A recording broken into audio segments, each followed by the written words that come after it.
Barefoot Cavalry, barefootcavalry.com. From West Point, we can see Russia on the 50-yard line. Posted September 28, 2017 by Yojak454. While President Trump is surrounded by people being investigated by Special Prosecutor Robert Mueller for supposed Russian influences in the 2016 election, the final push by the communist 60s radicals has been foisted upon America by the NFL Players Union. It's not actually known whether the union is involved in this, but we do know Barack Obama sought to exert influence over the NFL in support for the unconstitutional Affordable Care Act.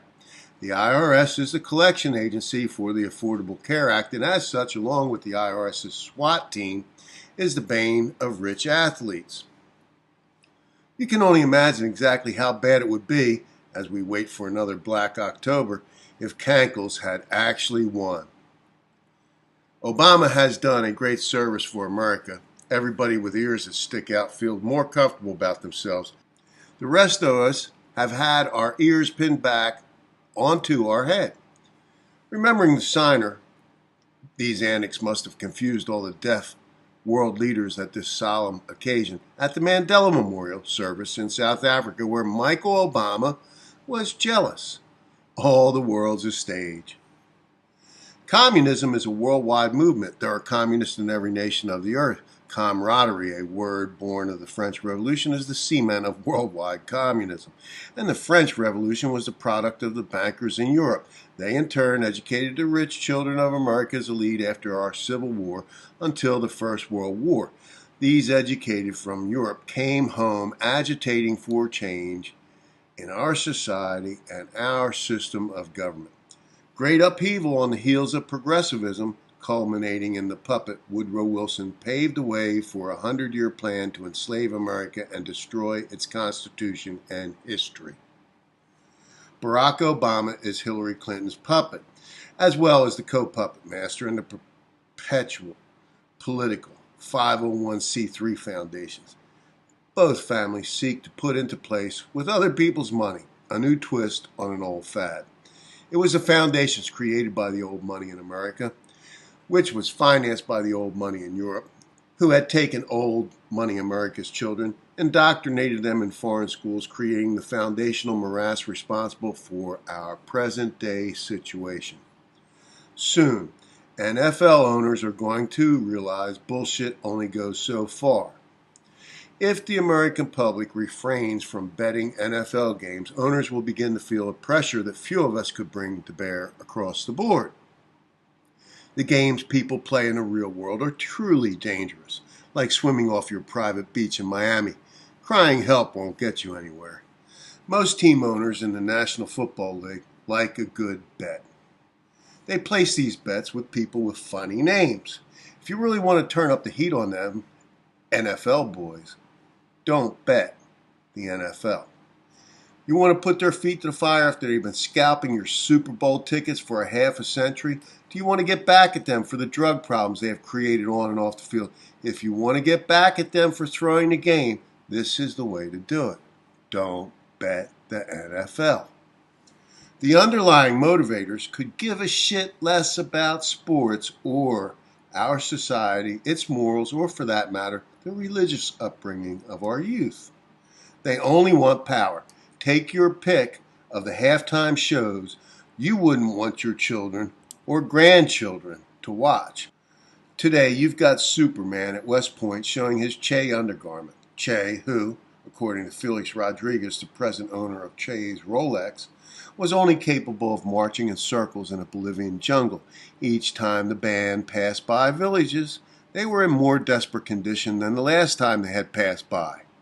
The Cuban revolutionary apparently didn't have a course on marching by compass. West Point Superman, a real military genius touting communism with an education funded by taxpayers engaged in a capitalistic system which has been snatched from them and given over to an imperial senate and perpetually funded candidates in the U.S. House. Now back to football. Just prior to America's entry into the First World War, the National Collegiate Athletic Association was set up, more or less an extension of Ivy League sports. At the University of Pennsylvania in 1914, Coach George H. Brooke started a sophomore quarterback, Bert Bell.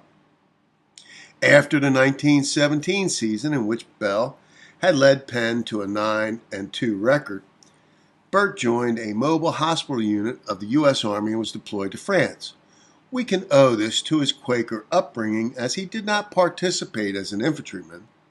Returning to Penn as the captain of the team, he just missed becoming an All-American, never graduating from Penn. Working for John Heisman as a backfield coach for the Penn Quaker, Bell was to coach Carroll Rosenblum. Bell and Rosenblum were out of the same mold, indifferent students and successful leaders. Bert Bell, Jr., who was Rosenblum's business manager for the Baltimore Colts in the 1960s, stated, "You knew he was robbing you, but you liked him anyway." Unquote. In the period before the Federal Reserve plunged America into the depths of the Depression in 1929, the Saratoga Racecourse in Saratoga Springs, New York, had a very interesting group of Bert Bell's friends. George Preston Marshall, who later owned the team known as the Boston Braves, which actually played in Fenway Park and later went on to become the Washington Redskins. Timothy James Mara, a bookie by the age of 18, a legitimate business at the time, who became the owner of the New York Giants. Last but not least, Art Rooney, the hardscrabble son of a saloon keeper in the Monongahela Valley of Pennsylvania. He became the owner of the Pittsburgh Steelers. Gambling was so pervasive 100 years ago that a sports writer named Bat Masterson was the personal bodyguard for George Gould's family. Masterson was a lawman and a faro dealer with a pinch of outlaw thrown in. Apparently, Mr. Gould, whose father had attempted to corner the gold mark of the United States during the administration of President Ulysses S. Grant, felt as though Masterson would be good for the family. There is a marriage here between the acting community, the robber baron rich, and gambling. The man the bookies work for is a seldom seen face on the street. The misery generated in so many households of the day, fueled with alcohol and compounded by the pockets emptied because of gambling, are incalculable. Bert Bell married Frances Upton, an actress and radio entertainer who was on the ground floor of the new media known as television. Bell, the founder of the Philadelphia Eagles, also had a stake in the Pittsburgh Steelers, but his friend Rooney was isolating him at every turn within the organization. In 1946, Bell became the second NFL commissioner after Elmer Layden.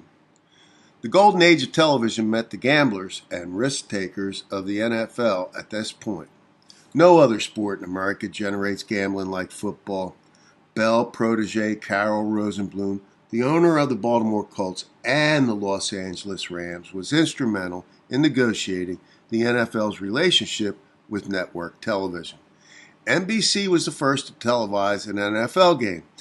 The Philadelphia Eagles and the Brooklyn Dodgers played on October 22, 1939. Networks today are paying millions of dollars for the broadcast rights under Commissioner Roger Goodell. The National Football League gave up 70 years of tax-exempt status in 2015, no longer operating as a 501c6 business league. When the Giants' Mara died, Bert Bell had a heart attack. He was advised to stay away from football if he wanted to live, but he'd rather die watching football, which he did, with his fans in the end zone seats, suffering a heart attack during the fourth quarter. He died later that day, his last game at Franklin Field on October 11, 1959. At this same time, Carroll Rosenblum had 2 NFL championships under his belt, due in no small part to the favor of his mentor, Bert Bell. Baltimore was an interesting town. Nancy Pelosi's father was its mayor. Tommy DeSandro traveled with Rosenblum to the Colts away games on a regular basis. They seemed to have been a good match because Gene Klein, owner of the San Diego Chargers, was quoted in his book, First Down and a Billion. Quote, Carroll was one complex individual, very smart, very tough, often very nasty. He always gave you the feeling that if you crossed him, he was capable of slitting your throat, then donating your blood to the Red Cross blood drive, unquote. As an owner, Carroll Rosenblum's winning percentage is the greatest in football history at 660%. Carroll always lived close to the sea, spending most of his time in his home in Margate, New Jersey. He also owned an estate in Golden Beach, Florida. He drowned in waters he was quite familiar with. The official version does not jive with the Canadian witness who was on the scene and later interviewed in Canada. Today we see that the rich and the communist and the fascist have common ground. This could only point to a new world order. Hollywood and the NFL and George Soros and the gambling underworld and drug money are all linked. The foundations that we believe are benign and helpful to our nation, society, and moral bearing are wolves in sheep's clothing, skin. The NFL has royalty of sorts. Patricia Rooney Mara, who is a Hollywood actress and philanthropist, her sister, Kate Rooney Mara, is also an actress who made her film debut with Harrison Ford in 1999 when they were directed by Sidney Pollack in the film Random Hearts. Some of her quotes: "Being vegan has been good for me. I've never felt better." And, "If I'm mad at my mom, I root for the Giants. And if I'm pissed at my dad, I root for the Steelers." So along with Sister Patricia's charity in Kenya, Uwiza Foundation, working in the Kibera slum of Nairobi, Kenya, we see the roots of the Steelers' name.